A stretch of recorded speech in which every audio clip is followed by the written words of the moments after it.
Good morning, everybody, or afternoon. Happy afternoon. Happy Wednesday. Happy Wednesday, everybody. I hope that you're doing well. Hopefully, you can hear me. Hopefully, you can see me. Yay, I'm happy that you're here. Um, Today, we're going to talk about stories. Today, we're going to be talking about storytelling and the stories that we tell ourselves. That's what we're going to talk about today. And I don't know, props. I love Wally. Wally is one of my favorite stories, one of my favorite movies from Disney. Um, it talks about love. It talks about the environment, people in general, and there's so many like nuggets that we can get from Wally and other movies. But Wally is one of my faves, and so this is Eve. This is Wally, of course, and yeah, let's start talking about storytelling because it's important. Okay, so would you believe me if I said that everything we do, everything we see tells a story? Would you believe me? Uh, if you don't, that's also okay. But everything that we see, everything we experience, everything about ourselves tells a story. And before we get started, I want to say hello to you all. So, hello. Hi, A Line Mika. Good morning or good afternoon. Hi, hi. So grateful for you, Alicia. Blessed to be here. I'm blessed that you are here. So, thank you for being here. Hi, let's talk about it with Mara. Hello, hello. Hi, Olivia. Hello. Hi, baby. Thank you. Thanks so much. I'm trying to get it. I'm trying. Hi, Shellwell. Oh, getting ready to start this meeting? Listen, you got this. You got this. Hi, St. Cloverton James Jones. Hello. Hello. Hi, Tell. Hello. Hi, Marissa. It's good to see you. Good morning or good afternoon. Yes. So storytelling, right? The reason why I want to talk about this is because storytelling is everything. We tell ourselves stories all the time. But yes, I also want to let you know that today is going to be short. And I know I said that before, and every time I say it's gonna be short, we're here for like 2.5 hours, which is fine. But tonight, I'm actually going live with some other ladies, including Marissa, and we're gonna talk about creativity. So I want to save all the juice for that conversation. So let me share that live with you all here. That's where you'll find us tonight at 7 p.m. Eastern Standard Time. Yay. Okay. Yes. Hi, Deshaun Burns. Good morning and good afternoon. Hello. Hello. Yes. Wally, isn't it so good? Wally makes me cry. That movie always makes me cry. Oh, when she goes in her little, for those of you who haven't seen it, whatever. Like she goes into her little cocoon a little bit, her little pod. And he's like still taking care of her and loving her. And I'm just like, oh my gosh, Wally. So anyway, Wally's a good movie. Okay. I just want to show off my toys. Jamal got that for me. So thank you, baby. All right. So everything tells a story. Everything. The freckles on my face tell a story. The freckles on my face, the moles on my face, these are moles and freckles from my ancestors. Literally inherited it from them, from both sides actually. My skin, right? The features on my face, the scars on my body, they all tell a story. I have scraped up knees from riding bikes and falling. I have scars from surgery, from getting things removed, from masses from my body, right? Like I have these things on my body, and everything tells a story. When we get sick, that sickness can tell a story, depending on what the sickness is, right? The food that we eat. The thing is, we're so disconnected from things, right? We don't really, sadly, in this culture, we don't really honor things like we should. We don't reverence things like we should. And so we feel so detached from everything. We feel like nothing really has meaning. Things just are what they are. But again, even the food that you eat tells a story. Somebody had to plant those seeds. Somebody had to prune those vegetables and those fruits. Oh, I got all my steps today. That's what my watch is telling me. Anyway, somebody had to prune those fruits and those vegetables, right? Somebody had to pack those things. Grocery store, like clerks, grocers had to pack it, had to stock it. Somebody had to ring it up, right? Like there's a story being told even with the food that we eat, even figuring out what kind of food people eat where, right? In some places like Iceland, they eat a lot of like pickled, I don't even know why I went there, but here we are. They eat a lot of pickled foods, right? Because it's cold. It's cold. The food that they eat tells a story. And in a lot of cultures, the food that we eat is seen as sacred, right? So even for black folks specifically, this general soul food, and of course, like where you are in the country depends on what kind of food you eat. Do you eat okra? Do you eat rice? But there's usually like a standard when we think of soul food: fried foods, fried chicken, these kinds of things. And racism will have us thinking like, oh, these things are shameful, but it's beautiful. It tells a story. It tells a story of how we were given the scraps and how we still made delicious meals from things, right? How we were still able to get nutrient dense foods from the scraps that they gave us. The language we speak, the dialects. the twang in our voice. When I go to the South and I visit my family, there's storytelling in how they speak and how they eat their words, and how, and like, again, like the register with which they speak. Even when I go to the North, it's very different. Culturally, it's different, right? When I go to New York, it's very cold and very like people are very like individualistic. Like they don't really want to talk to you. If you smile at them, they look at you like you crazy. You know what I mean? And in the South, it's different depending on where you go, obviously. But everything tells a story. I have more examples, so I'm going to keep going. Again, like I said, the dialects that we speak, AAVE/Ebonics. There has been a lot of work done to try to validate AAVE/Ebonics, right? To try to, validate it through textbooks and through, studying. And I think that's all well and good. But also, I didn't need to study this to know that our language, the way that we speak, is still holy and sacred. It still tells a story. The way that we speak tells a story. It tells a story of people who were not allowed to read and write. It tells a story of people who, even though they had their language stolen from them, they still were able to create their own language that even some people don't understand, right? Or they were able to take over cultural things from West Africa and bring them over here and incorporate them into everything. And I use this example, I think when I was talking to Marissa on her channel about like sucking the teeth, like that sound, that and I spell that SMCH, like the sound. A lot of us whose roots go back to West Africa, a lot of us do that. We have a variation of that, right? Like it's the quick one or it's the long one, right? I can't even do the long one, but y'all know what I'm talking about. Like all of that tells a story. We all come from the same place, the same people. Our laughter tells a story. How we react to other people tells a story, right? We're taking someone's actions and we're translating it up package. Let me shut the window. We're translating it to mean something that somebody might not even have meant, but because of our lived experiences, because of our prejudices, our biases, right? We interpret things, our experiences, we interpret things a certain way because of who we are, because of the stories that we have lived, the stories that we have been told. So even stories that like we develop on our own, sometimes we develop stories that other people give us. Limitations that other people give us. You can't do this because X, Y, and Z. Have you tested that theory? Have you sought it out for yourself? You know what I mean? We're just given stories and told that this is just the thing. We don't test it. We just accept it. Even the fears we have tell a story, right? The fear of failure. What is that story? What is that fear really? Like, what is the fear of failure really? For some people, it is the fear of letting someone down, or the fear of, being embarrassed, or the fear of, someone proving us wrong. It's so funny because this person just delivered my package, and you could tell that they tossed it on the porch. And so I'm thinking about those memes that people, talk about, like the UPS / the USPS, whatever. Anyway, I heard him throw it. It's fine. Hopefully it's fine. It's in the package. It should be fine. They don't pay them enough to care, and I have to eat that. So anyway. So yeah, the fears that we have, the fear of failure, right? What is that really the fear of? Again, when we get to the root of the fear of failure, a lot of it is not about failure. It's about how it's going to be perceived by other people, what stories they're going to tell about us, and what stories then we feel like we have to adopt. But the truth is, we don't have to adopt those stories. Those stories don't have to be ours. Yes. So the decisions we make tell stories. What we buy, what we wear, what we choose not to wear, where we shop, where we spend our money, all of that tells a story. What do we value? That's the story it's telling, right? Storytelling is used in everything. Storytelling is used in marketing, right? We talked about that before, how the story is, you're not good enough, but get my thing and you will be. That's a story. They use storytelling to hook you in and hopefully have you buy or purchase something, right? Or in a good way, it's like, this is using testimonials from other people. That's storytelling. Like, oh, this person had a great experience with this, or, if your friend recommends something to you, that is storytelling. Storytelling is in everything. Storytelling is in everything. Okay. Yes, like I said, some of these stories that we tell are not even our own, right? Are not even our own. This perceived like, oh, if I get this bag with this name brand, I'm going to be perceived as X, Y, and Z. How do we know that's true?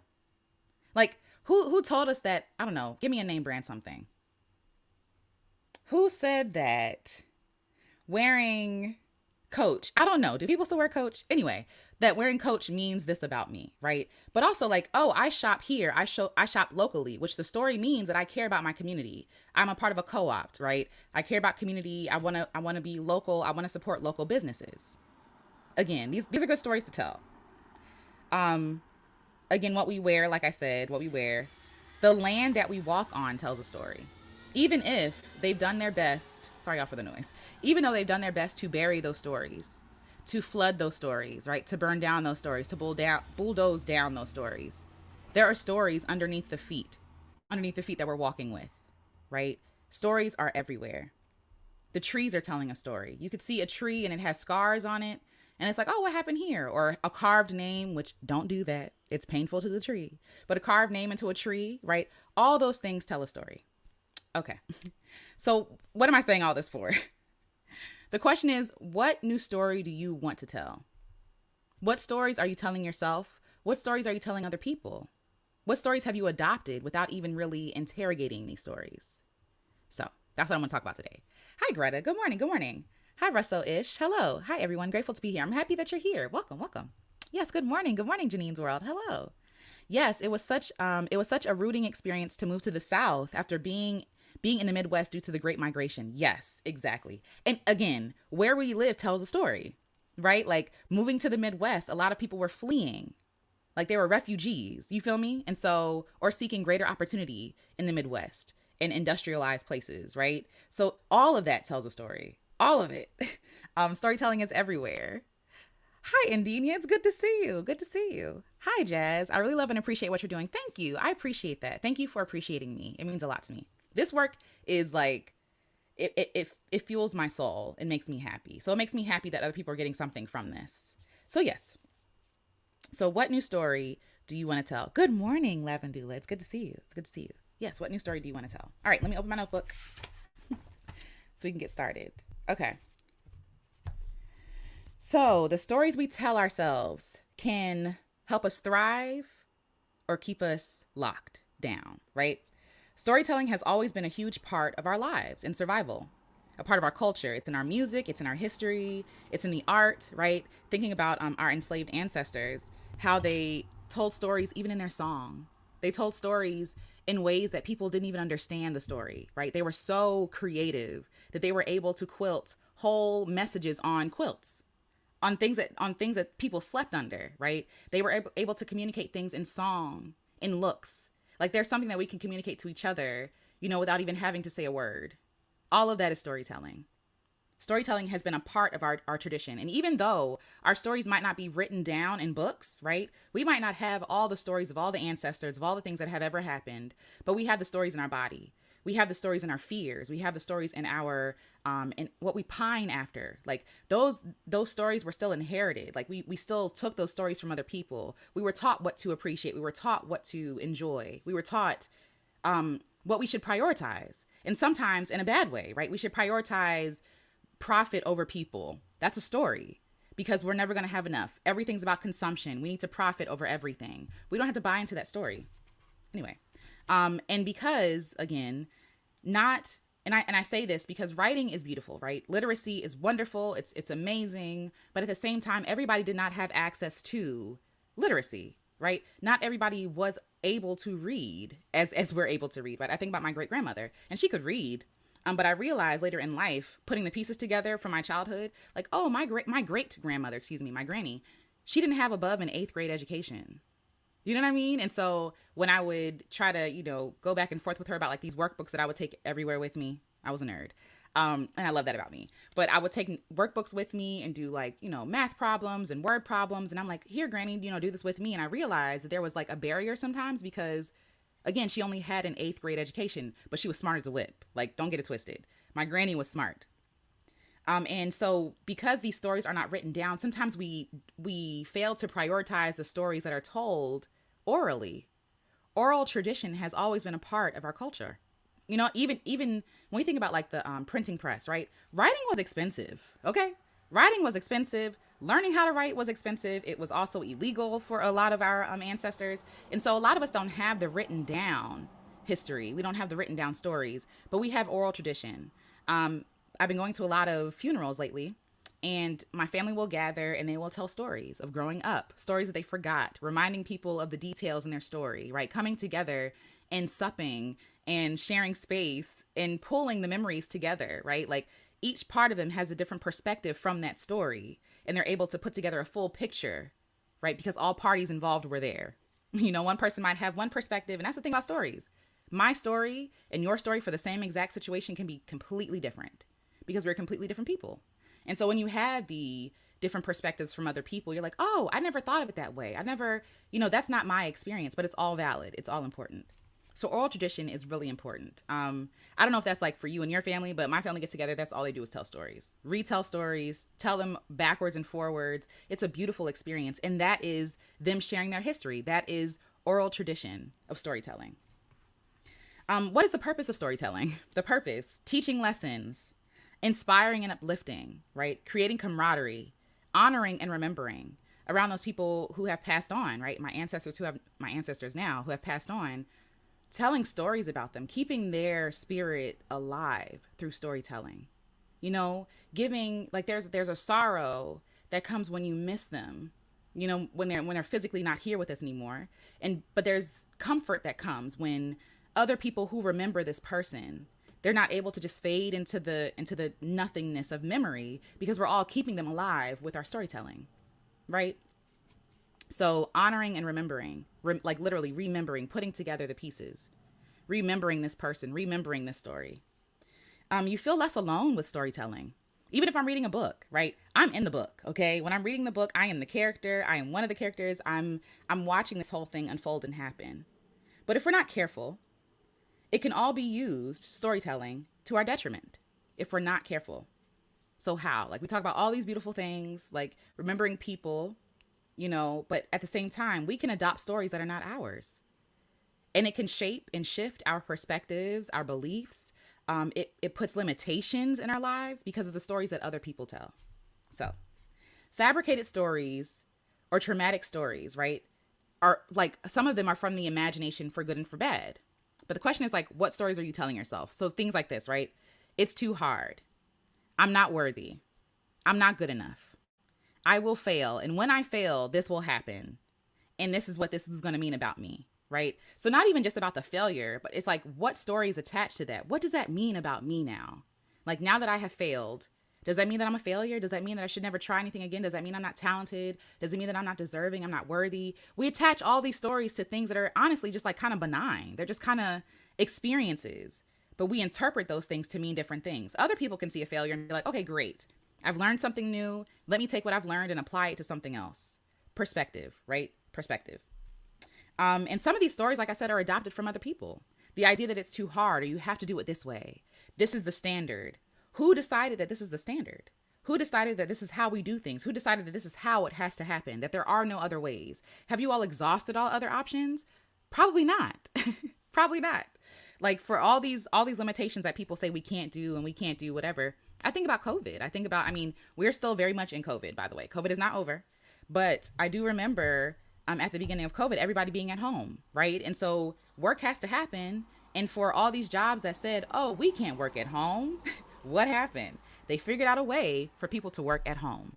So we're being shown in real time, oh, it can be done. Oh, group economics can be a thing. Oh, you can give stimulus checks to people, right? Like y'all do have the money for some stuff. But they're telling us a different story to limit our perspective and to feel like that, to make us feel like we have no autonomy and no choices. But that's not the truth. Okay. So we can adopt other people's personal stories and accept them as our truth, right? So for example, their personal experiences or view on failure. Who taught you what failure was? Like really think about that. Where did you learn what failure meant? And even as I'm sitting here thinking about it, where did I learn what failure meant? I think I learned failure in school, I believe. A teacher, you know what I'm saying? A teacher probably, if I failed something, it meant that I'm not smart. It meant that I'm not dedicated. It meant that I am lazy. It meant that there's something that I'm not understanding, that I'm not wise. It meant that other people were ahead of me. Like that's what I assign to failure, I think. For me, that's as far as I can go in my mind. Like, failure is me being stupid. Failure is me not being dedicated. And for real, I gave that test my best try, right? But at the end of the day, if you give the test your best try and they say, oh, you failed, it's like, dang, then my best is not good enough. That's what the story I learned. And so I carry that with me through the rest of my life. Like, if I'm not good at this, if I'm not perfect at this, if I don't get an A, if I don't get MVP, if I'm not the best, then there's no point of me doing it because I'm a failure. And I really carried that. Like I talked about yesterday, how I was an overachiever. And I really feel like I didn't want to be a failure. I didn't want to be a failure. And so to avoid being a failure, to avoid being labeled as lazy and not smart or whatever, I'm going to overdo it. I'm going to overachieve. I'm going to prove to y'all that I am smart. Right? So even those stories reshape and redirect our lives. It changes the trajectory of our lives, right? From these assigned values, these values that we assign to these benign things that just happen. Everybody fails at something, at some point in life. Everybody fails. But does it have to mean that you're a failure? Does it mean that your idea is a failure? Does it mean that it's a flop? Does it mean that you're not smart, that you're not wise, brilliant? No, it doesn't have to mean any of that. But somebody assigned that definition to that, and we adopted it as true. That's what I'm trying to say. So yes. And Dina says, if you don't play, you cannot win. Yep, that goes for life as well as living. Yes, exactly. Agreed. And yes, in school. Yeah, school is traumatizing. Yes, the U.S. education system is so traumatizing. It is. And then when you're afraid of failure, you don't try anything. You don't try anything because you realize like, oh, failure is the end all be all. Failure is shame. Failure is shameful. I cannot fail, so I'm not going to try nothing. And so we stay stuck in this place because we don't want to be a failure, but yet we still feel the call and the pull to do something different. Greta says, there was always a way to get it done. They want us to accept, believe, or surrender to their ideal of control of our mind and body. Absolutely, Greta. Absolutely. And it is introduced so young. Just think, you're 5 years old. You have no concept of what failure is. Like, you know what I mean? Hopefully. You have no concept of what failure is. And then some adult who you're looking up to, y'all were just on the floor singing songs, right? Like singing songs, building blocks, counting, doing the fun stuff. And then all of a sudden, you know what I'm saying? You get to first grade. It's like, oh, F. What? What do you mean? I can get a sticker? I did it. I did my best. And you're still telling me that it's still not good enough. That is, like Marissa says, traumatizing because even as a baby, to me, those are babies. Like you're 5, 6, 7, 8, 9, 10, you're a baby until like you're 18. So when you do that to babies, like they hardly have a concept of themselves, let alone of failure. And now you're introducing homework and all these different hurdles for them to jump over and prove their worth. They hardly know who they are. They just discovered they had hands like 4 years ago. You know what I mean? Like, think about this. It's wild. Yes. Greta says failure needs to be normalized. It does, because it is normal and it's okay. And it's not bad. It doesn't have to be bad. LOL at 5, what failure? They would say, is it a game? Exactly. Russell Ish says, love what you said on remembering. A member is a person. Yeah. So to remember is a profound act. Yes, it is. It's sacred. It is. Ooh, how does that affect our brain development? Wow, exactly. And we wonder why. Like, and that's why I have so much grace for people who deal with fear and anxiety and shame and all that stuff, you know, because they're like, oh, well, just don't feel any shame. Just don't. Just like we spent how long is school? 18 plus kindergarten, 19. No. What am I saying? We spent 12, 13 years in the education system, right? At least. And then you spend, if you go to college, 4 more years plus 2 if you have a master's, and then more if you have a doctorate, right? Like you're spending all these years auditioning and performing for people's acceptance. Like that's what's happening for all those years. And then at some point you realize you don't want to be attached to that system or that measurement of self. It's going to take time. Because it's taken at least 13 years or 12 years to learn that failure is the thing that you don't want to do. That failure means that you're a failure, right? That you lose. And you do lose, right? You lose favor with the teacher. You lose scholarships. You lose maybe even friends, if they think that you're not smart, like these kinds of things, you lose your self-esteem. It's a costly thing to teach a kid that failure is the failure, that failure is what we think failure is. It's harmful and it's silly. Anyway, but yes, yeah, our entire life is a game. I love that. Have fun with it. Have fun with it. Shellwell says failure and shame is one and the same. Yep, it's insane. It is. Come on with the rhyming. Hi, Getting Lucky in Kentucky. I love this name. I'm trying to be very deliberate. I'm 42 with a 5-year-old, and I love that. And so you being deliberate is powerful. Sorry, y'all. Plane wants to fly now.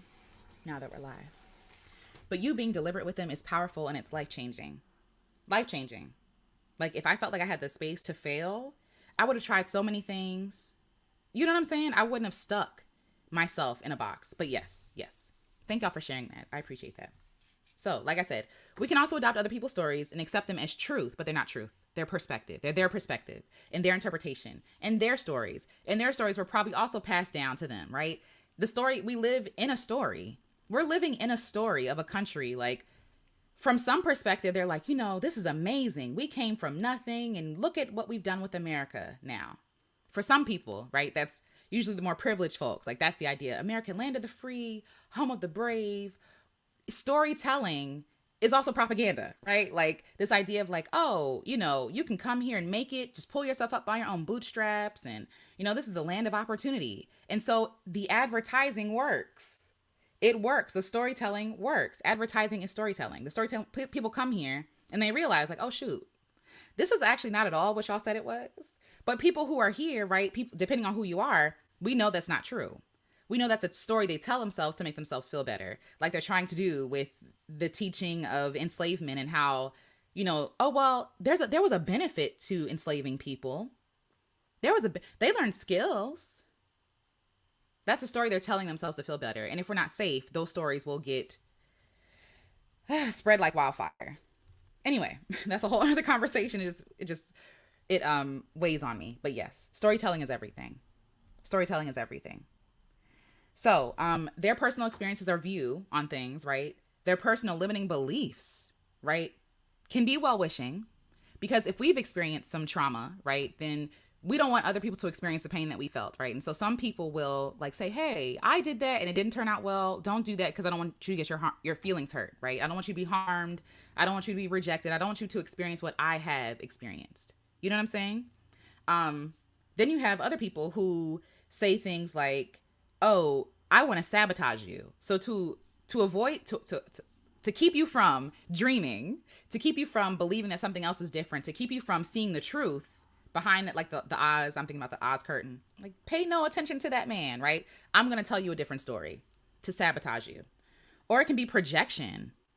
Oh, I've experienced this, right? I've experienced this, and because I haven't given myself permission to do the thing, you can't have permission either, right? Projection. But I really want us to look at the root of our limiting beliefs and the stories that we tell ourselves. And these stories come up so fast, right? A lot of them happen without us even thinking. They happen on autopilot, right? I can't do this because, I'm not qualified for that. And we poo-poo it and move on. We say that so fast. It's so quick. We don't even get time to interrogate that story. Now, why do I think I'm not capable of doing this? Why is that? Where did I get that from? What do I think qualified really means? What is the qualification in my mind for doing this thing? And obviously, I'm not talking about being a doctor or something that you have to be licensed to do, right? That's very different. I'm talking about doing the thing that you want to do. Doing the things you want to do. For example, I use this example all the time. For my music, I don't play instruments very well. Like I when I'm playing a guitar on a song, I play one string at a time. One string at a time. And then I harmonize with other strings and do the same thing over and over and over again, right? And so at first I'm like, oh, I'm not a musician. I can't do that. Girl, are you playing the strings on key? Maybe we can redefine what musician actually is. Are you creating music? It's not even about do people like it. It's not about how well is it going to perform. Are you making music? Then you are a musician. Are you making art? Then you are an artist, right? Like, it could be that simple. It could be that simple, but we don't like to, but we've been taught to complicate everything. Everything has to have a degree. Everything has to meet a qualification that somebody else set, a standard that somebody else set, right? We got to keep performing for people. But what if we decided to be sovereign and be like, you know what? I'm deciding today that I'm changing my story. I'm deciding to change the narrative. I'm deciding to be and to own who I want to be and who I want to become. That I can, even in process, I can still own the title of artist. I can still own the title of creative, right? Even as I am in process, even as I am getting my stuff together, as I'm taking voice lessons, I can still be a singer because I sing. It could be that simple. Okay. So I really want you to start questioning where your limiting beliefs came from, your ideas, your fears, all the things that we just keep repeating to ourselves without actually interrogating. Where is that coming from? And can we uproot the thing? Can we hold it with kindness and love and gratitude for trying to protect us, and then be like, okay, actually, let's change our perspective.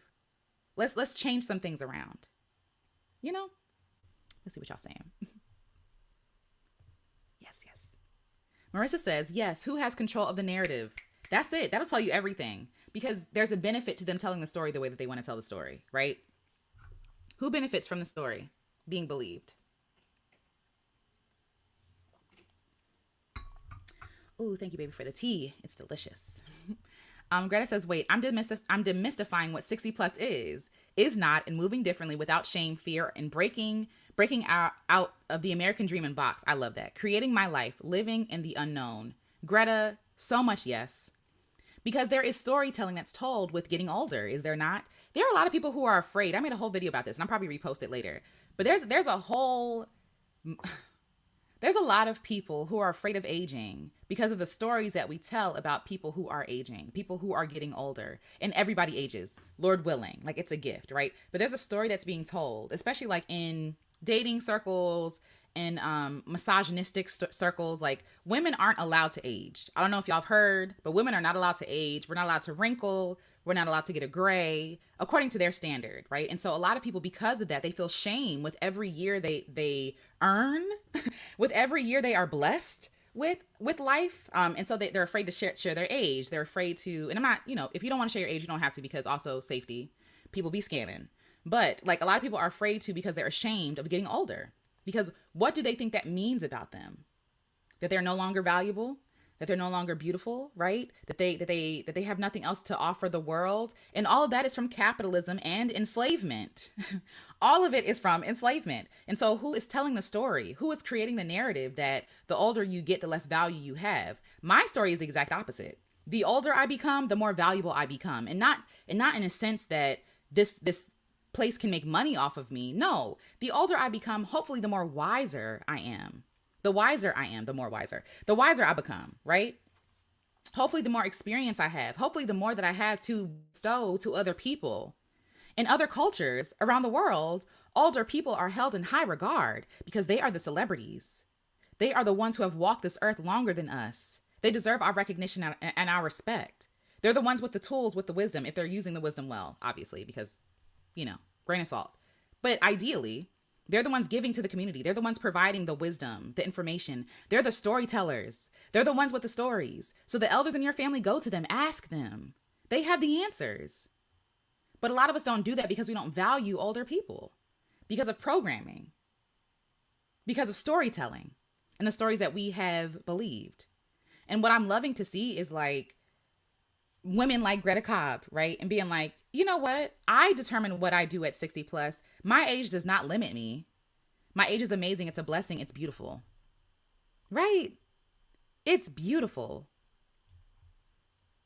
And we also don't have to tie our worth to people who don't even know what worth really is. Like, they're so shallow and so short-sighted and so just like worldly. And I don't mean worldly in a good way. I mean worldly as in like, I'm saying shallow.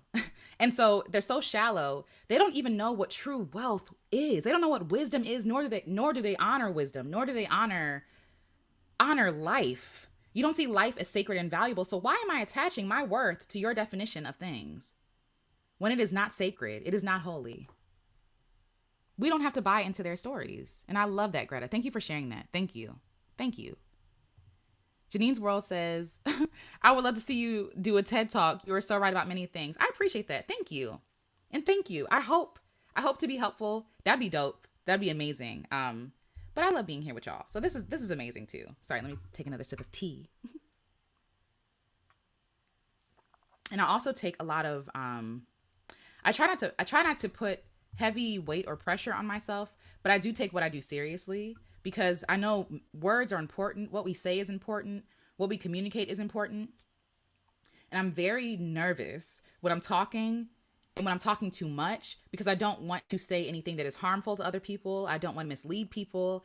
I don't want to act like that I'm the know-all, I'm the, end all be all, and I'm a know-it-all because I'm not. I don't know. I'm very clear on like I'm learning and I'm sharing stuff as I learn. And even as I'm reading this, I wrote this like a few months ago, like what I'm talking about during this week. And even as I'm reading it, I'm like, oh, I want to change that. Less of this, more of this. I'm ever changing. And so that would be great. But I'm also wrong about a lot of things too. What I'm saying? But I appreciate that. I appreciate your kindness. This is not a time for self-deprecation. So let me zip my lip. Thank you, Janine. I appreciate that. Thank you. Thank you. Oh, y'all are sweet. Thank you. Thank you.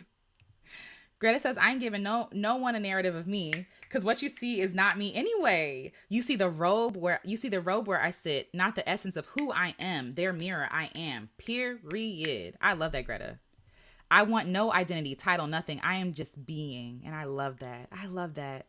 I am everything, all of it, because all of it rests in me through me as me.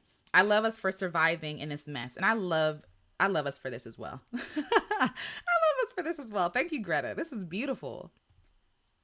This aging, who created that, right? Who created that? That is a good question. I'm over it. People living to 1,000 and looking great. We are all life learners. Exactly. I just like when people, I don't know, again, marketing, storytelling, all that stuff. But like when people see people who are older than them and they're like, oh, wow, she looks amazing for 60. I'm like, 60 is young. First of all, like, okay. But again, marketing and storytelling, because what in movies, like how it's portrayed and there's certain, all of that is propaganda too. But that's another conversation. That's like, I'm putting on my, tinfoil hat? No, but it's true. For those who want to know, I'm drinking Throat Coat by, can't even tell you, but it's called Throat Coat and it coats your throat and makes your throat feel good. I'm trying to get my voice together so that next week I can start singing and recording these albums and put them out. So not that anybody asks, but yes. The older you get, the more freedom of self you gain. And getting lucky in Kentucky, I completely agree. The older I get, the more free I become. The stuff that I used to worry about 10 years ago, I don't care. I'm so free and I'm learning so much about myself and I'm becoming more comfortable with myself. Hi, Tea Time Beauty. It's good to see you. Me and DMX have the same language. Yes. FM, I'm gonna be free. I know that's right. My grandma lived to be 101, 6 months and 18 days. Glorious. What a blessing. I'm trying to do that. Learning how to unlearn that which does not serve me and be still. Yes. Watching nature because it's always teaching. Yes. Can I say, yesterday, after the live yesterday, I want to do X, Y, and Z. And I'm like, you know what? I'm going to chill. I went outside and sat on my porch and I experienced so much peace. And I'm like, I get it now. The ancestors had it together. I think about my grandmother and my grandfather on my mom's side, and they would just like sit outside on the porch.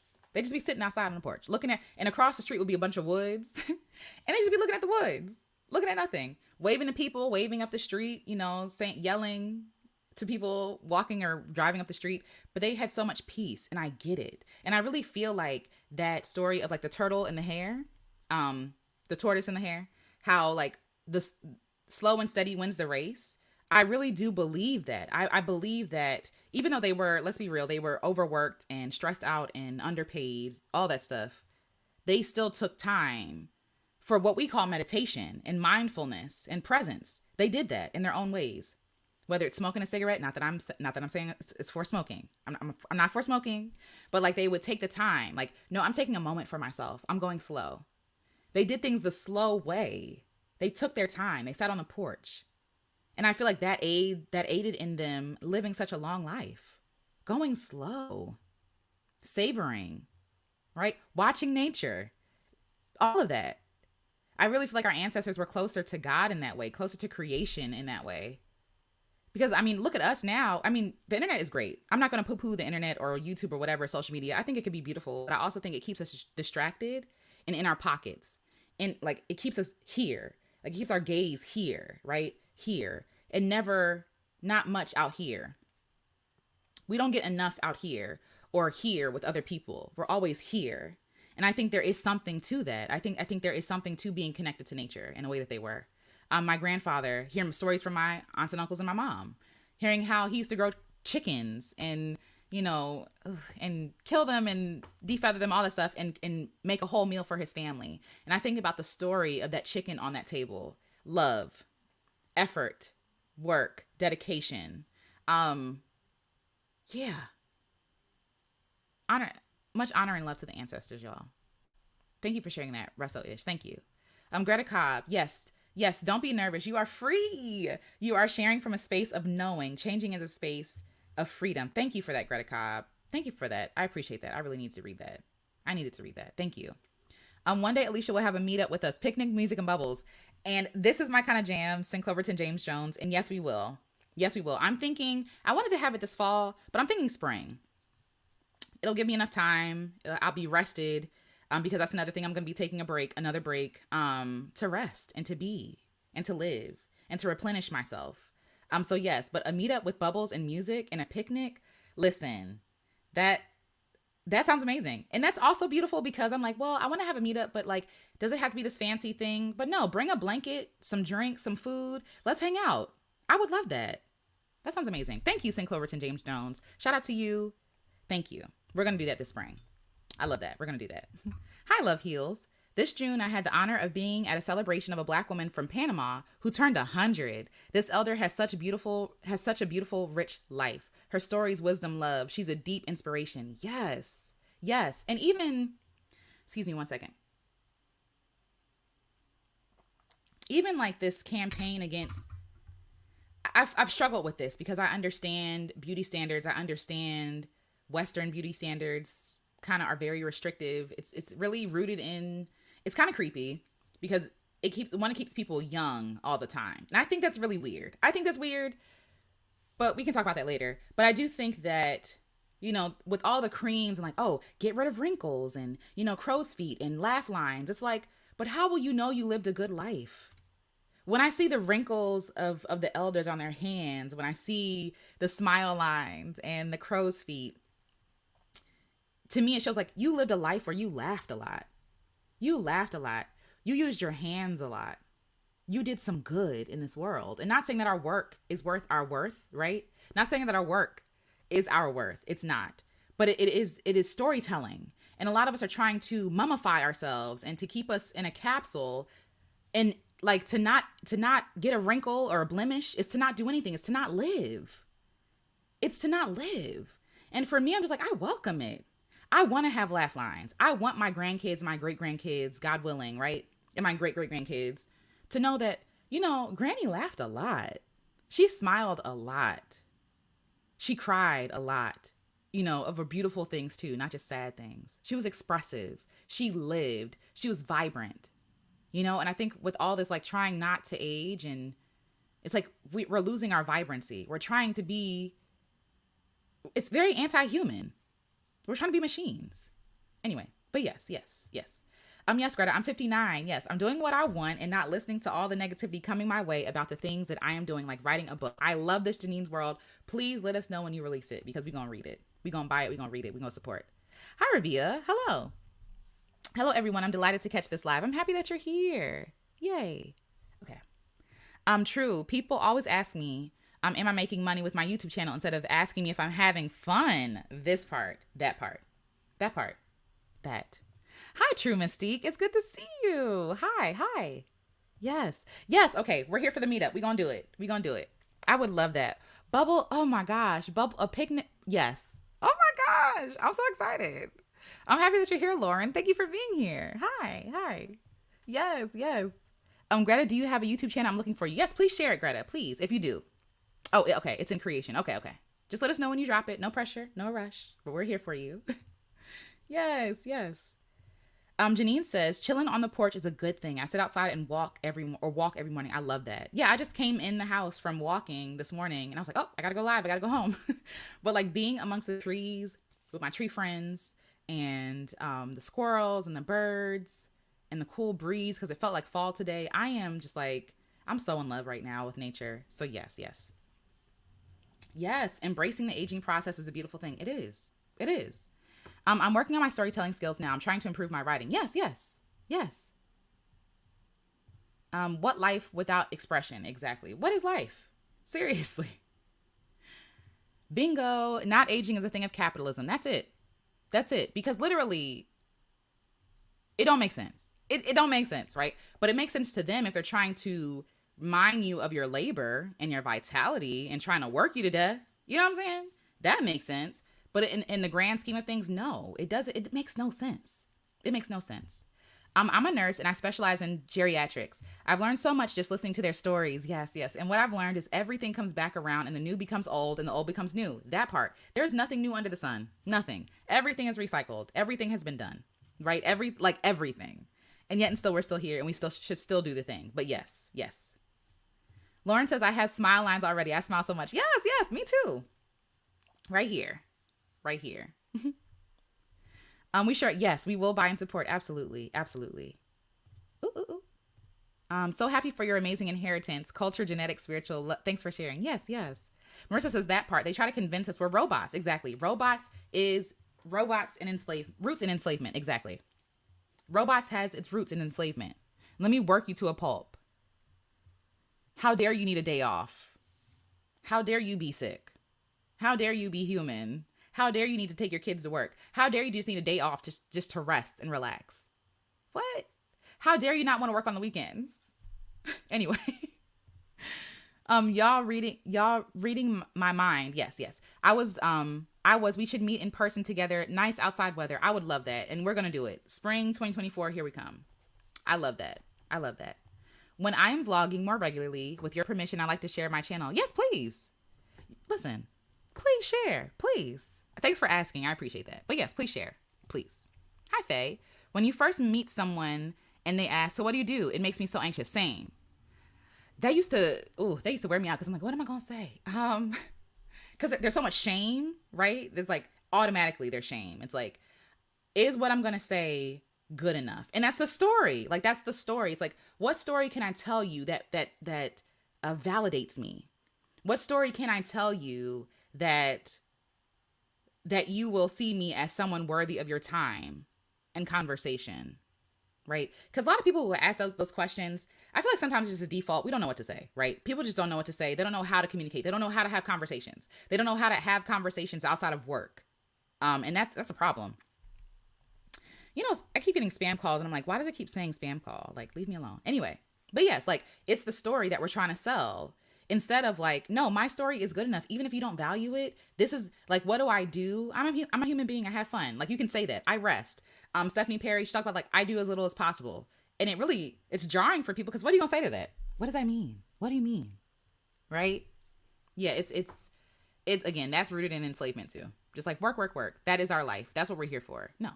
Oh, no worries, Showa. I got what you're saying. Thank you for that. Thank you. Yay.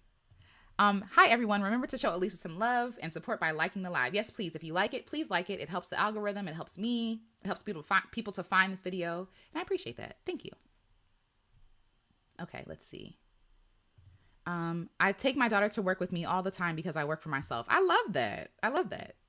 Beautiful. Very seldom hear people talking about they are sitting on the porch, loving their life. Time for us to just love our lives, not the things, just sitting in nature and being in love with ourselves. That part. And you know, it's wild in a good way.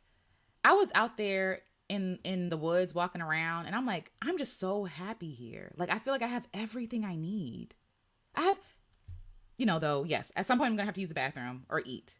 But other than that, being out in nature, having a good book, you know what I'm saying? Being able to sit down, I got my phone, so I really have access to everything. Literally, I have access to everything because I have a phone. Like, I'm so at peace in nature. It really puts things into perspective. Like, wow, like this is it. Like, this is what real wealth is. Being surrounded by greenery. And that's for me. Like, some people, don't feel that way. But for me, it's like, what would it really take to make me happy? I was in a group with this woman, Christina Bright, and she's amazing. And she asked the question, like, what do you really need to be happy? Like we say all these things about like, I need this amount of money, I need X, Y, and Z. Like, no, for real. Like, what really is like the boiled down version of what you need? Like you as a person, because people have different needs. I need nature. I need space. I need time. I need slow paces. I need reading. I need writing. I need a notebook and a pen at all times. I need music. I need food. I need shelter, right? Like, obviously, food, shelter, clothing, all that stuff, right? I need that. But like, I think that sometimes we're taught what we want and confuse that with what we need. And then we go for the things that we're taught to want, as opposed to checking in with ourselves. Like, what do I really want and need and desire? And like, for me, that's why I'm really trying to figure out how to buy a camper van, because I just want to be in my van, in nature, surrounded by nature, going for a walk, reading, writing, doing videos, right? Doing the work that I love. And obviously camper vans are expensive, which is why me and my husband last year, we went car camping. We didn't have all the fancy stuff, but we went car camping. We traveled across the country to California, worked our way up California. And I'm still going to share that footage too, because I need to share it. But I did a lot of things. I went surfing, went to the Redwood Forest, drove through a tree in the Redwood Forest, did a lot of things, touched the Pacific Ocean, like, and I'm just like in the moment, and all of that is nature. And I was the happiest that I could have been. I was so happy. I was so free. I felt so good and so light. But again, to this comment, it's like, yeah, like the ancestors, they didn't have all the things that we have now. And I'm grateful that we have these things, because the advances in technology are amazing. However, I do think that there is something to taking it slow and being present that we're missing, because we're always in technology, if that makes sense. Or always doing, always striving, you know. Anyway, Russell-ish, this community is so amazing. I'm so grateful to share with you and learn from you all. Yes, this channel is soul food, and that makes my heart happy. That makes my heart happy. Thank you for sharing that, Russell-ish. And thank you for acknowledging that you all also contribute to this channel. This is a community. So it's not just me talking, it's all of us talking to each other and supporting each other. So thank you. Thank you. And the older people get joy from children, and children get joy from older folks. They do. They do. They do. They do. Your answer can be, I am being, and I'm in love with myself. I love that. I love that. I love that, Greta. Oh, thank you, Getting Lucky in Kentucky. Thank you so much. Thank you. You can be moved to tears just being in love with who you are. I love that. And I agree. I agree. You know what? Okay. Thank you so much again, Getting Lucky in Kentucky. I really appreciate that. Greta, I was listening to my music 2 days ago, and I was like, wow, I really don't take enough time to, one, promote my music. That's going to change. I don't take enough time to promote my music, but also to celebrate the music that I've made, because like I've been taught storytelling that honoring yourself is arrogant and haughty, and you want to avoid, and I've tried my best to avoid being arrogant and haughty. I don't think that I'm necessarily given to that. I think we all struggle with pride in some way, because even the fear of being seen is pride. The fear of failure is pride, right? It's ego. But like, I try so hard not to be prideful that I end up not honoring myself in the way that I should. I don't celebrate myself as much as I should. And that needs to change. I need to honor myself more. Hard stop, because I always feel the need to like, well, I don't want to, but not in a braggy way. No. I think I was talking to Marissa, and Marissa was like, why can't you brag on yourself? Right? Like, and when she asked that question, I'm like, yo, like for real. Ooh, sorry, Marissa. I'm not sure who you were talking to. Sorry, y'all, it's hot. Okay. But it's like, why don't we brag on ourselves? And why do we think celebrating ourselves is bragging? And why is it that women struggle the most with bragging on themselves? Programming and storytelling. Because other groups of people get to brag, and we celebrate them, we applaud them. They take more chances because they believe in themselves more. They honor what they do. They're proud of the gifts that they've been given. And we're sitting here thinking that we're not good enough because we refuse to honor ourselves. We've been taught to see our own reflection as somehow sinful, right? As somehow wrong. And it's like, no, God made me. I'm dope. I'm dope. God took time to make me. I'm dope, because God don't waste nothing. God don't waste anything. I'm not a waste. I'm not just here taking up space. Like, I'm a big deal. You're a big deal. And we need to walk through the world like we are. Excuse me 1 second.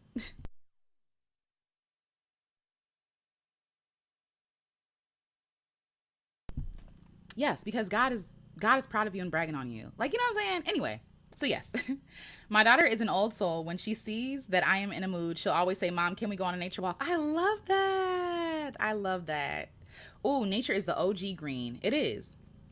And I'm really, really seeing that green really is love. Like, not that I'm not really into like a lot of stuff. Are they gonna cut the grass? Okay, I'm about to say really, but no, but like green in a lot of cultures is the color of love. It's the color of love, and green is everywhere. Green is in the grass. I'm looking at my plants, so green is in the plants, right? Green is everywhere. There's love everywhere. You know what I'm saying? So yes. Someone older than me asked what I do recently, and I told her I was like, I like to sew as a hobby, and she was like, "Oh, that's so cool," and my anxiety just disappeared. Yes, right? Yes, because of our experiences with other people. Like, will they think this is okay? I don't know. Is this okay to say? And you're like, oh, okay. And usually, what's interesting to me is when people do things that they want to do and they own it. People have no choice but to get in line because what you gonna say? You can't shame me. I'm just gonna shut the window. I'm sorry, y'all. You can't shame me because I own what I do. You know, tell my boss all the time, I'm not a robot. Okay, stop acting shocked. Hello. That's literally what I want. Yes, a home wheel. Same, same. Listen, I'm walking out on faith. Okay, this weekend I'm hoping to go to a well, I don't know if it's this weekend, sometime soon. Go check out some camper vans and be like, yo, I want one, and just apply and see what happens. Because that's what I really feel that calling in my soul. And of course, the story I'm telling myself is, girl, your credit, girl, the money, girl. But I'm like, what if the money is on the other side of me choosing the thing that I want to choosing the thing that is calling out to my soul? What if God will provide a way? Because God always does. But what if God provides a way because I step into the thing that is calling to me? You know what I'm saying? And obviously, like I said, I am not a financial advisor, okay? Some of the stuff that I'm offering is probably wrong. It's probably not wise, but I'm willing to bet on myself. Like, okay, Alicia, you want nature. There's nothing inherently wrong with that. Why am I denying myself the ability to be in nature at all times? And the thing is, even if I don't get the van, let's say they don't approve it, I still can go to parks. I can go to national forests, right? Like, I can have nature if I want nature.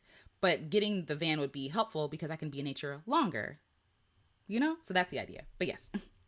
Yes, do it. Greta Kopp says, Alicia, I can feel the freedom of happiness as you share it. That makes me happy. Embrace that life. Thank you. Thank you so much. Yes, it's a blessing, and I'm blessed to be with y'all. So I appreciate y'all. Lauren says, the other day, I went for a walk on the beach, and I had forgot how much peace it brought me back in my college days.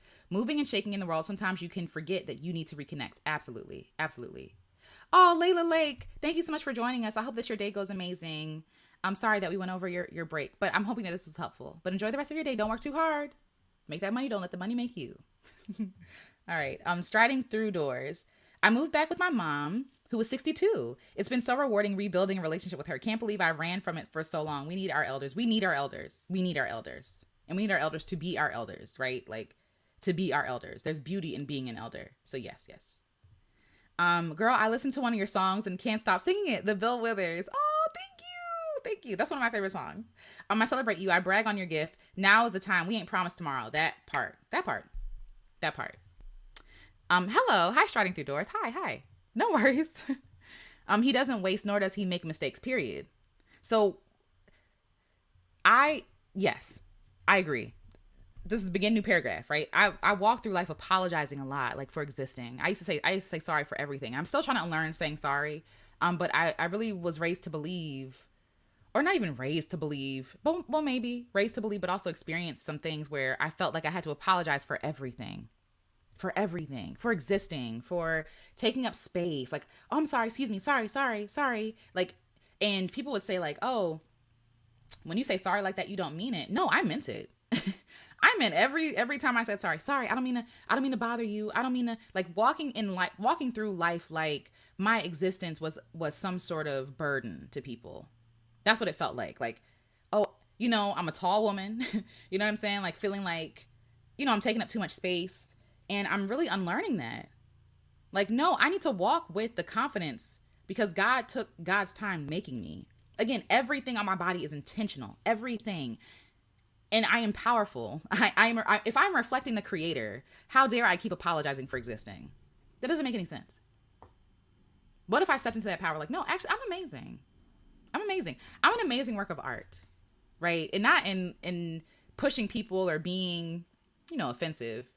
But who am I to not take up space? And who did I believe? Who told me that I wasn't allowed to take up space and be who I am? Who told me that someone rejecting me meant that I have to reject myself? Who told me that? Or somebody rejecting me meant that I had to fix something about me. And I tried that. I tried that whole thing. Let me be who you want me to be, because then, you might love me, you might stay, you might reciprocate. And they never did, because they were dead set on being, they would move the goalpost because they're dead set on being harmful, on letting you know that you're not nothing. They need you to be nothing so that they feel good about themselves, right? It's a trap. Don't fall for it. That's the whole point. But yes, yes. Because girls are told to be modest while boys will be boys. That could be one of the reasons we're scared to brag on ourselves. Absolutely. That's not what modest women do. Modest women don't brag about their accomplishments. And even more so if you have church trauma like me, it's like every time somebody would be proud of themselves, it's like, no, you can't be proud of yourself. Depending on what church you went to, obviously. But yes. But no, we can be proud of people. Yes, heart chakra, exactly. Green, love. Yes, I'm a big deal. Absolutely. You are a big deal. Absolutely. Don't pay attention to credit. What if there is someone waiting for you to shop to ask about creative financing on a van? Hello, at 5 on the last day of the month. Listen, okay? And that's the whole point, right, Greta? Thank you so much for this. I needed this because the stories we tell, some of the stories that we're telling ourselves are based on our own experiences, but we have not experienced everything. Our review be so narrow. It'd be like this, and we think that this is all there is. This is all there can be. There are other storylines waiting to start, but you got to take the step. You know what I'm saying? You got to take the step. And so, yes, like the stories that we've been told over and over and over again, that's the ones we're familiar with. But there are other stories that we have not read yet. Other timelines we have not taken up space in yet. So thank you for that, Greta. Yes. I have been met with microaggressions when I've been too confident. Yes. I responded by being more cautious. And I understand that. Listen, Psalm, first of all, that's a beautiful name. Psalm. Yes. Sadly, we live in a world where we do have to protect ourselves, right? We do have to sometimes play the game to survive. My hope would be that you can either leave that game soon or figure out something else, or that your workspace become a space where you can be all of yourself and we can challenge those norms. But I also understand why you want to be more cautious, because like, yeah, if your paycheck's tied to a job, tied to how people see you, it's going to be harder for you to take up that space. You know what I mean? So yes. That's so true about honoring self. Oop. One time being introduced online, I felt so strange. One time being introduced online, I felt so strange. I would love to hear more about that, Linus Art. Thank you. Oh yes, my email. Let me type it in the chat. It's hello at AliciaRenice.com. Yes, that's my email. Yes. And we do need our elders. We do. Hi, Renmore. Hi, I'm new. I've been following your channel for a few months now. We have the same name, Renice. I love that. I just have an extra E. Yes. It's been so healing to watch your videos. Thank you. Thank you for being here. And I love when I see other people whose names have Renice in it. I'm like, oh my God, we're out here. We're here. So yes, it's good to see you. Okay. So let me get back to notes and then we're going to wrap it up because I don't want it to be long. I told y'all it's not going to be long, even though it's been an hour. But that's okay. What storyline do you want to tell? What story have you been living? What storyline have you been living that doesn't make you feel good, that doesn't make you feel happy or fulfilled? You're not stuck. It can feel that way, right? And I'm careful to even say that because like even last night. So first of all, if y'all haven't checked it out, let me share that here. Marissa interviewed Coach Yolanda, okay? And she got all our lives. But it was such a beautiful conversation. But one thing that she did say, and I resonate with that, she was like, I don't know if it's a privileged position to say that, and it could be. But I do think that we have more power than we think we do to change our stories. We have more options than we know of, right? We can only think of the options we can see. You know what I mean? Until someone shows us, oh, here's another way. Oh, I never thought of that. And that's why community is so important, because community will show you different ways that things can be done. But let me share this real quick. Sorry, y'all. But it was really good. It was amazing. I was like, I can't even take notes. I'm just so like taken. It's like the sign for I'm just like so taken with this conversation. But yes. So the question is, oh wait, let me share this real quick first. One thing at a time, Alicia. Share, copy, and paste. All right. So there we go. Please check out that conversation. It was beautiful. What new story do you want to tell? What stories are you tired of telling yourself? What stories are you tired of living over and over again? What are you tired of hearing? Right? Because we can have it a different way. But it takes work, right? It takes a choice to pivot, to close the book altogether, to start a new paragraph, right? To change the chapter. Sorry, Jamal's driving the street. To change things. Like it takes a choice, but we have that choice. You're allowed to turn the page, close the chapter, and begin anew. What stories do you want to write about in your own life? What stories do you want to tell? We're allowed to change. We're allowed to go after what we truly desire. We're allowed to go after one thing and realize, oh, I'm actually done with this. Let me do something else. We're allowed. Excuse me. You're allowed to call yourself an artist. You're allowed because you make the rules. You make the rules, and this is your life.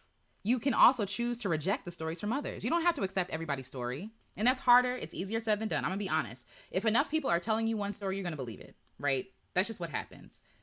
But sometimes we're told a bunch of stories from other people who were told by this one entity or group of people, this one story. And they've believed it and brought it on and limited themselves and said, oh, well, because I limited myself, it must be true. But that's not the evidence that it's true. That's not the evidence that it's evidence that you believe them, but it's not evidence that it's true. Push against that system, push against that narrative, push against that story. Yes. Okay. Let me come down, y'all. I'm behind, I think. Okay, yes. Ooh. Say that, Alicia Renice. I remind my sister to stand up straight for her full, graceful height. Yes. Meanwhile, heels are marketed to us all. We must learn to take up space. I'm 5'2" and caught myself shrinking. Yes. Thank you for sharing that, Love Hills. Thank you. Understandable. I get that. St. Cloverton James Jones. Yes, as Black women, we also don't realize that giving little girls compliments actually helps them not seek it out in unhealthy relationships. Telling them they're pretty will not automatically cause vanity. Thank you for sharing that. Because yes, if you deny a person for too long their ability to be proud of themselves and to love themselves, they will seek it in other people. You teach them that how other people like when we say stuff like, let other people praise you, right? And on some level, I do agree with that, but others know, like, you should praise you. You should celebrate yourself because everybody's not going to. And you should not wait till people celebrate you to celebrate yourself. I will have dinner by myself. I will take myself out on a candlelit dinner in a nice dress. Okay, I will not wait for anybody. I will go to the movies by myself as a celebration, right? Excuse me.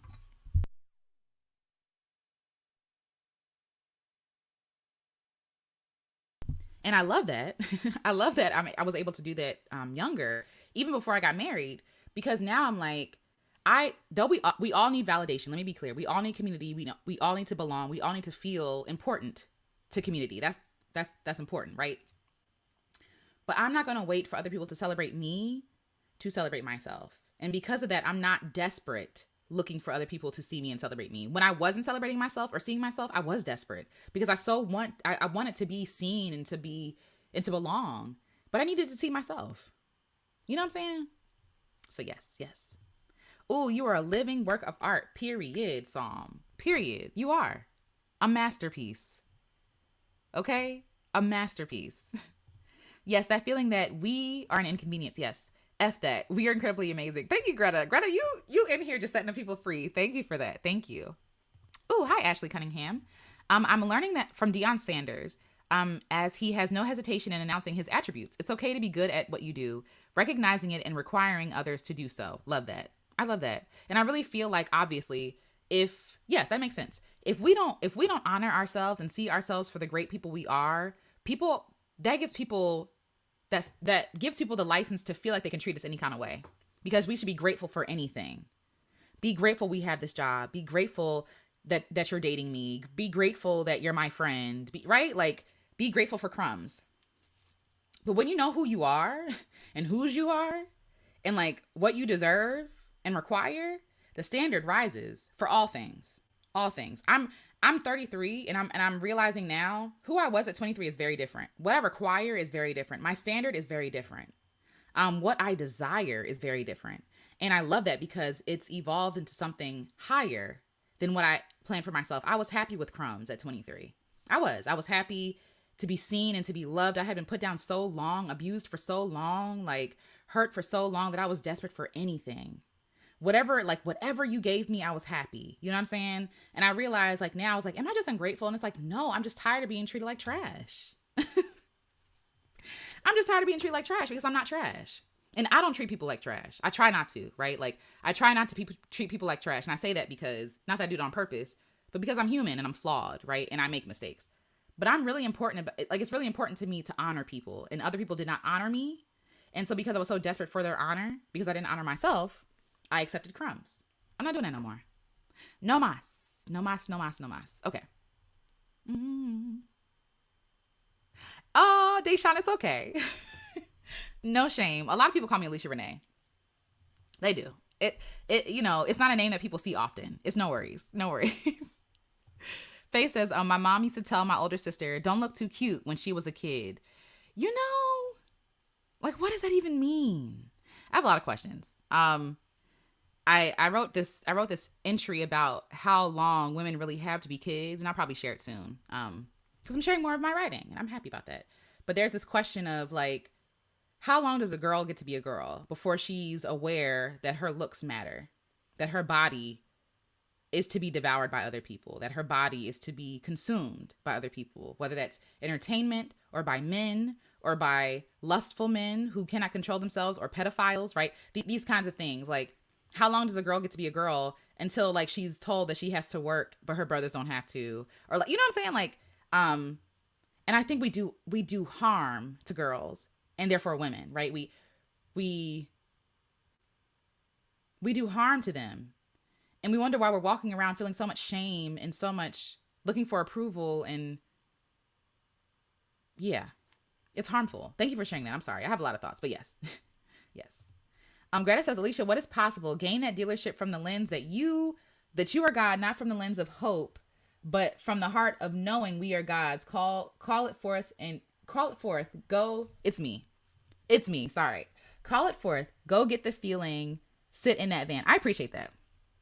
I do believe I reflect God. I do believe I'm a representative of God. And I do believe that God calls us little gods. You know what I mean? Like, and so I do think that there is power that we don't really tap into. You know what I'm saying? There are things that, because we feel like, oh, I'm just human. First of all, just human. There's no such thing as just human. Like, that's a big deal.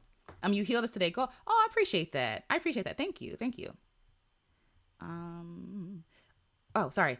From what lens are they viewing you? Yes. Someone told me they weren't a writer when I called them one. I told them you're allowed to claim that title if that's where your heart is. Period. Do you write? Then you're a writer. That's it. You can literally be whatever you want to be. That's it. All right. My birthday's tomorrow. Happy early birthday, Faye. Yay. I'll be thinking about the celebrating yourself thing. My only B-Day party was when I turned 1. Yes, Faye. Even if nobody else shows up, throw yourself a birthday party. You deserve. Like, I know a lot of people don't believe in God, and that's okay. I do. I think when we're born, God is celebrating. Okay? Like, if the creator of the universe celebrates you. Like, what? Life is a big deal. Breathing a breath right now is a big deal. Moment by moment is a big deal. You know what I'm saying? Anyway, I'm glad my daughter is coming up in the awakening of Black women, where these conversations are actually being had. Me too. Classy D Diamonds, be cute. Hi, Classy D Diamonds. Be cute, but keep your head straight. Maybe that sounds better. Yeah, maybe. Oh yeah, be cute. Yes, absolutely. Oh, banana bread. I would love that. Joyful, fulfilling, healthy, and loving birthdays in life to you. Yes. Happy early birthday, Faye. Yay. Thank y'all for celebrating, Faye. Appreciate that. Okay, so as we wrap up, as I said before, a few questions to ask yourself. Here we go. What can you learn from your perceived failures? Stories, right? Storytelling. From the things that you feel ashamed of, the things that you feel like, oh, I could never talk about that, or I'll never try that again. What can you learn from your perceived failures? Because failures aren't failures. Failures is information. Failure is information, right? Like, failure is not the end all be all. It is not the end of your life, right? Failure is important. What can you learn? Another question. What do your fears communicate to you? What stories are your fears telling you? If you fail, no one will love you. If you fail, you won't be safe. If you fail, or whatever fear it is, it doesn't have to just be failure. But if I fail, I'm going to embarrass myself and my family. And then I'll bring shame to my family and everybody will hate me. What is it? If I fail, they're going to bring this up at the Thanksgiving dinner table and I'm going to have to answer and be ashamed and feel embarrassed. What is your fear teaching you, communicating to you? Maybe it's communicating that you actually care. I know I get nervous when I go live. I get nervous when I sing because I care about what I'm doing. I care. And I want to handle people well. I want to leave people better than they came. Like I find responsibility in that. And so for me, that the nerves that I feel is like, I want to honor people. I care about people. I care about the music I'm creating. I care about what I'm writing. I care about what I'm sharing. Yes. Maybe that your fears show you that you value love and respect from others. You know what I mean? Like, not saying you should put people on a pedestal or worship them or their opinions of you. That's not what I'm saying. But I think that sometimes we do care about what people think because we care about them. We care about serving them. You know what I'm saying? We care. And that's a beautiful thing. Okay. What do you truly dream of? If there were no limits, what is a story that you would tell yourself? Right? Like, what, as an act of storytelling, let's pretend that you can have whatever you want, that you can live the life that you really want. What do you dream of? What does that look like? What does that look like? Really write the story. Take a journal and write if you can. Write it out or think about it at least. What do you dream of if there were no limits? The next question is, what if it does work out? Storytelling. The thing that you're like, that's probably not gonna work. Whatever. It might not happen. Go, like Greta was talking about, going to the dealership, right? The thought is like, girl, you don't have good credit. Girl, what are you doing? Like, how are you gonna do this, right? What if everything works out? What if it does work out? And what if, even if it doesn't work out the way that I want it to work out, what if it's still working out the way that it needs to work out? Maybe it's not a failure. Maybe it's not a bust. Maybe if it says no, right? If they say no, maybe something else is happening. What other things are possible? This is all storytelling. And can we live in that story? Can we try to live in that story? Can we cosplay? Even if we don't have all confidence, can we cosplay as that character? As the person, as the protagonist in the story? Can we pretend for a second? What might the best case scenario be? What would it look like? Again, things to think of. A general reflection that I have for you is answer the questions, right? And ask yourself, what stories have you been telling yourself about what you deserve, what you can do, what you cannot do, who you should talk to, who you shouldn't talk to, what limitations you have. Really interrogate those stories that you tell yourself, right? Like, basic things, right? Like we have so many things on autopilot that we don't even think about what we're saying to ourselves. We just be saying stuff. And I'm trying to be better with measuring my words, because I realize a lot of stuff I say I don't really believe. I'll say it because it's what people want me to say, right? For example, like, I don't know. You can't have your cake and eat it too, right? Why can't you? It's cake. I don't know. Like, I know this is a silly example, but it's like, who said that I had to choose either or, right? And obviously, yes, that phrase is used for specific things. Like, yes, you can't say you want something and to do something else because it's not lining up. It's not true, right? But if I want to have this and this, why can't I have both? You can't have everything. Why can't I have everything? These phrases we just said, these stories that we speak over ourselves, these stories we tell, even if they're just phrases, we start to believe them. We're telling ourselves stories we don't believe. It's like, I don't actually believe that. Or hard work. Like, hard work is, we talked about this yesterday. No, hard work is a badge of honor. I don't believe that. I don't believe that. You know, so why am I saying it? Because I am telling stories to other people to make me seem valid and acceptable. Right? Like, I'm people pleasing. I am putting on a character that is really not me, but a character. I'm putting on an avatar, kind of. Like, this is a respectable person, a person who believes this stuff, right? A person who is realistic. I know Alicia is not realistic. I am not realistic. I've said this before. I am not realistic. And I love that about me. I love that about me. Because what is realism really? And who determines what's real and what's not? You know what I'm saying? Like, whatever. Anyway, so a lot of stuff that we're saying, we actually don't believe, but we've been told this and we haven't interrogated or asked the questions. Why do I think that? Why do I believe this? We never ask. You can reject those stories. You can make up your own phrases, right? You can make up your own beliefs. You can. And for me, like, obviously, as a believer, like, I do have things that I stick to and I do believe. But a lot of the stuff, the interpretations of what people say, I'm like, that's not true. That's not even what that says. What are y'all talking about? Be quiet.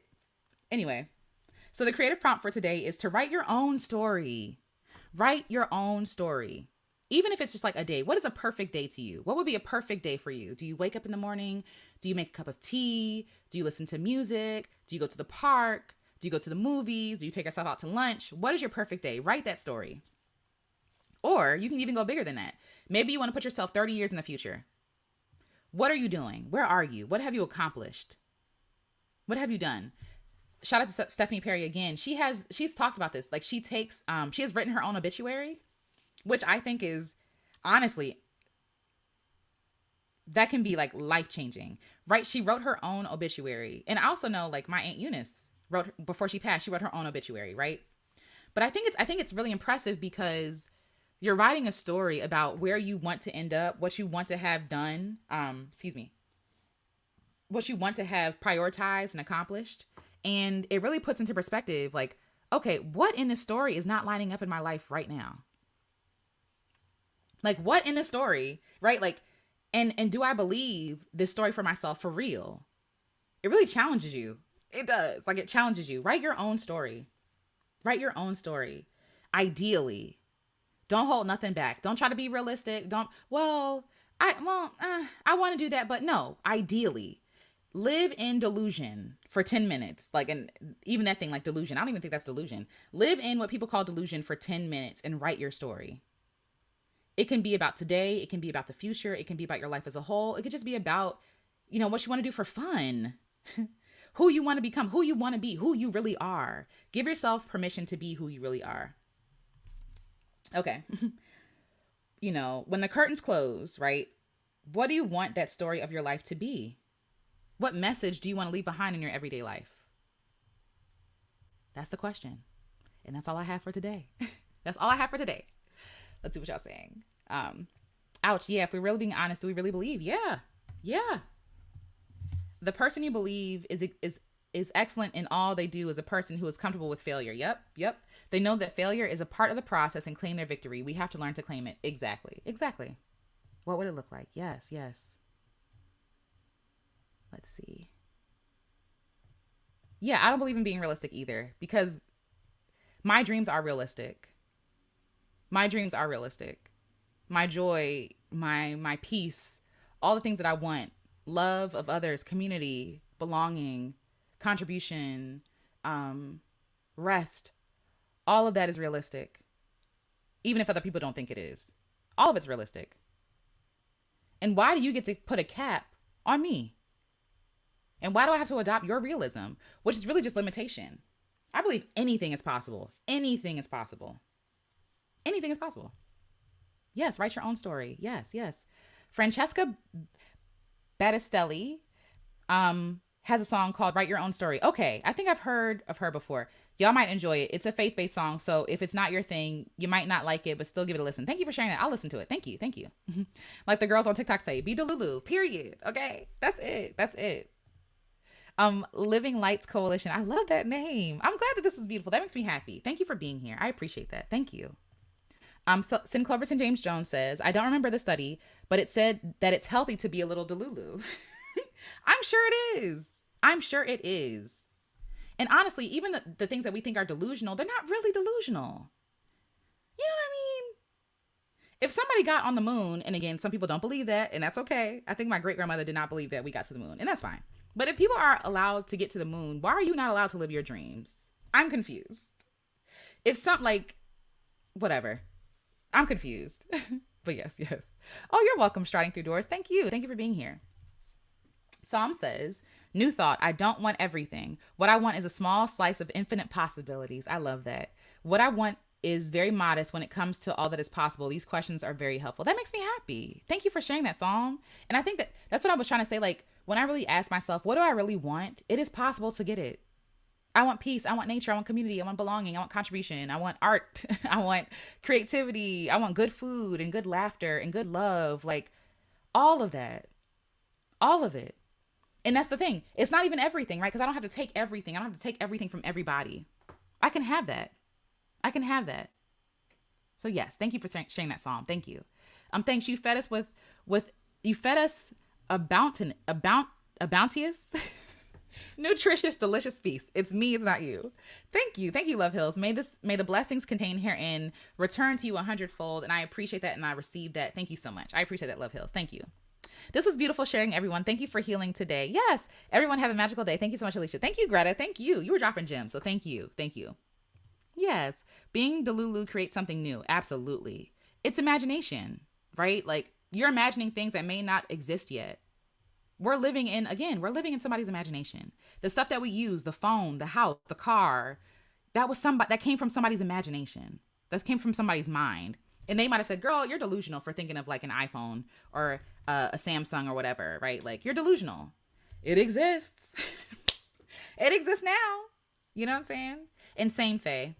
I need to be a little more Delulu too. Same. Because I'm about to walk into the dealership, Delulu, okay? I want the van. Give me the papers and sign it over. But yes, no, seriously. Yes. I would be able to color in a coloring book daily with people and live a comfortable life. I love that. And usually what people want is so basic. Like, I don't mean basic like bottom basement. I mean basic like people just want peace. People just want peace. That's it. People just want to live the life that they want to live. They don't want to hurt nobody. They don't want to harm nobody. You know what I'm saying? They just want to be peaceful. That's it. They want to live life. Yes. Oh, big hugs to you. Thank you. Yes, love it. Nothing's above it. Yes. Hearts to y'all. Thank y'all. You got the van, honey. Thank you. I received that. I got the van. I got that. I received that. Thank you.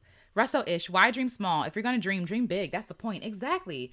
All that imagination. And that's the thing. Like, we dream small, and we do this exercise, and we'll do that in Black Girl Creative. But it's like, there's an exercise where it's like, what is your biggest dream? You know, like, and we put so much pressure on it, and we put so much limitations on it. And it's like, this is your mind. You get to create anything you want. Like, you get to write anything down on the paper that you want. You don't have to judge yourself. There are no limitations. This is your dream. We're not even talking about sharing it with people. Why we put limits on our dreams? And I feel like it's because sometimes we feel like we can't have it. We feel like we can't have it, or we don't deserve it, or it's not realistic to us. And so we're afraid to admit that, because the wanting, the pain that comes from wanting something and not getting it, or not feeling like you deserve it, it's painful. And to avoid that pain and sometimes shame, we're not honest. And sometimes writing down what we really want shows us that what we have, what we're doing now, is not that. And then what, right? Like, and then what? Now what?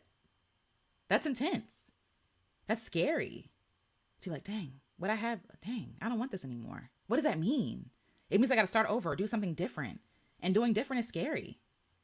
But yes, like, in your notebook, give yourself permission that 10 minutes of cosplaying or being delusional, whatever you want to call it, being brave, and writing down what you really dream and what you really desire. What is your story? What is the story that you want to leave behind? What is the story you want to tell?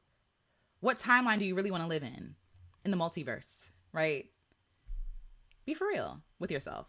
Yes, and write it down. It works. I love that. Give yourself 10 minutes to be honest with yourself. A few things before we leave.